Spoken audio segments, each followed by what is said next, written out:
Gen Xers are watching retirement slip further and further out of reach. And honestly, it actually feels like it's by design. The longer we work, the longer we stay in debt, the more we spend, the more we consume. All of that's great for the system, but not for us. But before retirement becomes completely out of reach, we've got to start thinking creatively. A lot of us have worked too hard, too long, to have this next chapter of our lives taken from us. It's time to outsmart the system that is clearly not working in our favor. Now, I've got a few ideas on how we do that, and I hope you'll drop your ideas in the comments below as well. This isn't just a video, it's a conversation. So let's get to it. Let's start first with defining what retirement means to you. I mean, as Gen Xers at this age and stage in our lives, we can't just have some pie in the sky, dream for our retirement. We have to start defining it and planning it now. Maybe your plan is to continue to work for as long as you possibly can. Okay, then prepare for that. Don't just let time pass and think that it's all going to work out. How do you plan for that? One, you prioritize your health, because that is one of the first things that can come between you and continuing to work. But there are other things as well that can change those plans, so have a plan B in case it doesn't work out. Maybe your idea of retirement is just slower days, time with family, time with grandkids. Map that out now, even if it seems far away. Now, if travel is important to you, just know that that window is a lot shorter than we think it is. A lot of us want to believe that we're going to be jet setting, in our 60s, 70s, and beyond. And I hope that if that's your goal, that truly happens. But if traveling is a priority, do everything you can to retire as early as you can, at least by your early 60s, while you still have your health and mobility. Traveling is hard on the body. It really is. So don't wait until you're, in your 70s to start that bucket list. Now, if you're fortunate enough and you're financially set for retirement, do you know what you're retiring to? How will you structure your time? What will give your life meaning after the job is gone? Now look, I know a lot of us, we won't get the retirement that we dreamed of, but a lot of us didn't get the life we dreamed of either. But that doesn't mean that we just bury our heads in the sand. Just don't fall into the trap of thinking that you'll work forever. Because passively thinking leaves us wide open to financial traps, health setbacks, false promises that are waiting to drain your time, your money, your freedom. It doesn't have to be a perfect plan. It doesn't even have to account for every single what if. But just define what you want your retirement to be within the parameters that you're working with. Once you have that in your mind, then it doesn't seem so bleak. You have something to work toward. And the next point that I want to make is downsizing is not a bad word. In this economy, in this system, we have to stop thinking of downsizing as being a failure. It's not. It's a strategy. Most of us, we were raised on the American dream, and in the 80s and 90s, that dream got supersized. Bigger houses with more bathrooms and bigger closets. Bigger cars with more horsepower and more cargo space. But don't get me wrong, I'm all for progress and improvement. But I think it's time that maybe we start looking inward for that satisfaction instead of constantly reaching outward and externally and never feeling satisfied. And I get it. Even downsizing has become difficult. Affordable houses are sparse. Rent prices are through the roof. And zoning laws, they're ridiculous. And even relocating can cost thousands. So once again, the system isn't making it easy, so we've got to get creative. If you've got a larger home, could you age in it with help? Maybe a family member, an adult child, moves in, shares expenses, helps with the upkeep of the home. Or maybe could you sell it all and move into a smaller apartment and spend more time outdoors or, in traveling or enjoying life that way? Maybe it's time to let go of the second car, the pickup, the boat, things that no longer fit the lifestyle that you're preparing to move into. Tiny homes, mobile homes, park models. Explore every option. The goal is to shrink your overhead, simplify your life, free up time. That's not a downgrade. That's an upgrade, if you ask me. And these aren't necessarily moves that you want to make after you retire. They take time and planning. So those are things you want to start thinking about now. The third point I want to make is to create and keep income streams open. It's getting harder and harder to retire completely and still be able to afford basic living expenses even. Rising costs that don't even seem to have an upper limit, such as insurance premiums, rents, and so on. And that's why we need to start thinking about how do we keep some kind of income coming in, even if it's just a trickle.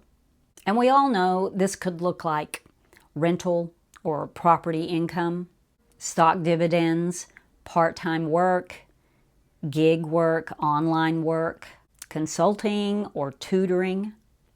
But let's go a little deeper than that. What if your parents moved in with you and you helped them with caregiving? It would free up a lot of their living expenses, so then maybe they could pay you a little bit for taking care of them, either through their Social Security check or, pension, or even their, the sale of their home. And similar to what I mentioned in the previous tip, a younger family member, even a grandchild, maybe they need a place to stay. They're having a hard time, launching, on their own, and they can rent a room from you. I think you do charge them rent, even if it's just a couple of $100s a month. It teaches them, how to budget. It teaches them responsibility. They can help, mow the grass, whatever. There are even websites that you can check out where you can rent out your driveway, your garage, your shed. People even like places to camp, if you have property that's conducive to that. People need places to park their boats or store their tools. And if you're up for it, there's always Airbnb. Now, before you think, oh, that's just, that's not enough to even be worth the time and trouble. But let's break it down a little bit, because I did some research. It's one of my favorite things to do.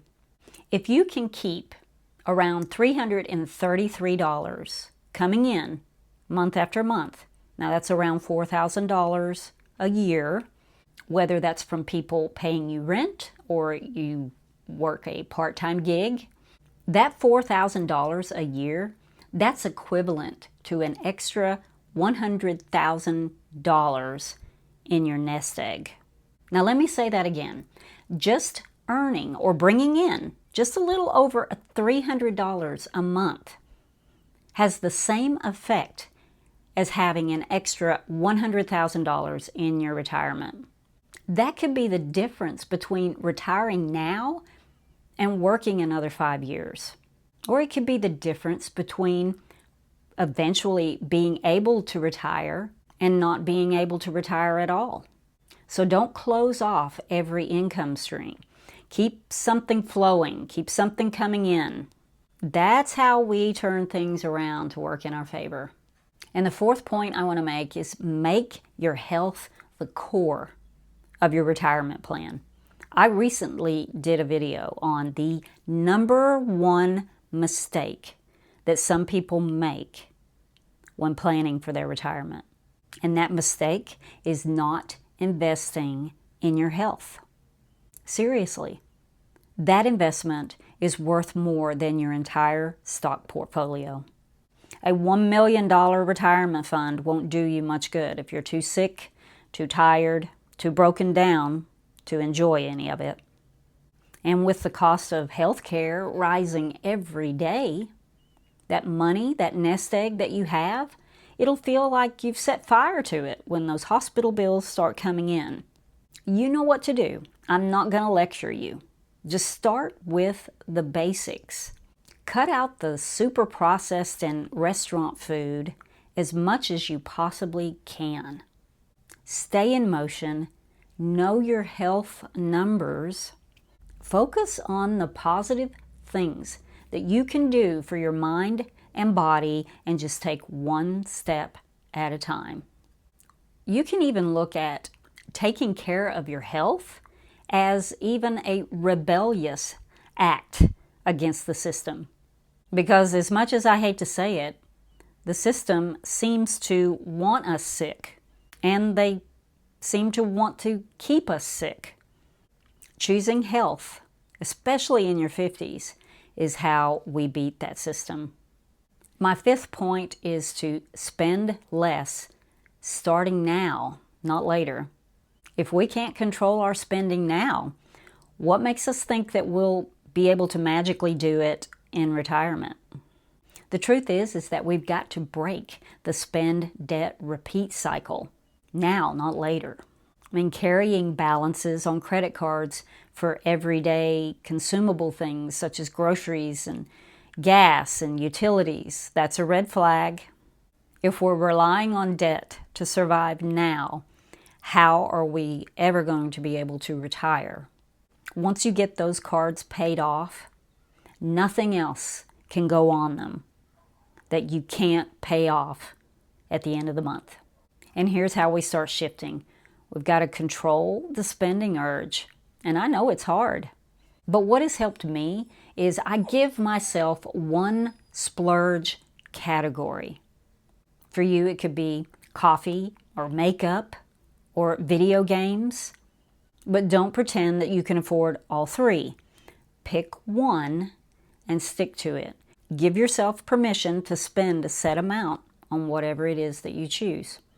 Stop using credit cards as a license to overspend. It took me a long time to break that cycle. I mean, living within your means isn't even enough. We need to live below our means. That's how we move forward. And we have to get comfortable with frugality. If you just think that once you retire, that you'll instantly adapt to a thrifty lifestyle, good luck with that. I mean, frugality is a muscle, so we've got to start building that up now. The sixth point I want to make is to watch out for hidden financial traps. Retirement is a whole new chapter of life, and we don't get to rehearse it. There are landmines that are built into the retirement landscape, and if we don't know what to look for, they could decimate your savings really fast. Maybe the opportunity to retire shows up through something like a 55-plus community or an annuity. Be very, very careful with that. Those types of things all involve contracts, and contracts are meant to benefit the company, not always you. Some financial advisors will push insurance products that benefit themselves a lot more than they will benefit you. And not all reverse mortgages are as transparent as they seem. And we have to stand guard against outright scams because we know that retirees and older adults are often targeted. I have an entire video that I'm getting ready to film on all of the hidden traps in retirement. So please subscribe if you haven't already so you don't miss that. You know, retirement feels like the pot of gold at the end of the rainbow, something we've been working for decades for. But the truth is that predatory behavior exists in companies, even with big trusted names. They'll promise you the moon, conveniently leave out the fine print, the tricky math, the downsides. We all know if it sounds too good to be true, it probably is. Now, retirement, or at least the version that we grew up believing in, that very well may be going extinct. But I don't want to give up, and I don't want you to give up either. We're living in a world that encourages constant spending. And with constant spending, there's nothing left over to save for your future. This economic structure is set up to keep us spending and indebted for as long as possible. They're not rooting for us to ride off into the sunset of retirement bliss. But I never want to end my videos on a doom and gloom note. I always want to find the angle, the advantage, the mindset that enables us to fight back. And I truly believe that knowledge is power. If we're aware and we're looking for the traps, then we're more able to evade them. So if we want to retire, let's get creative. Let's start thinking outside the box. And I just shared some of my ideas. Now I want to hear yours.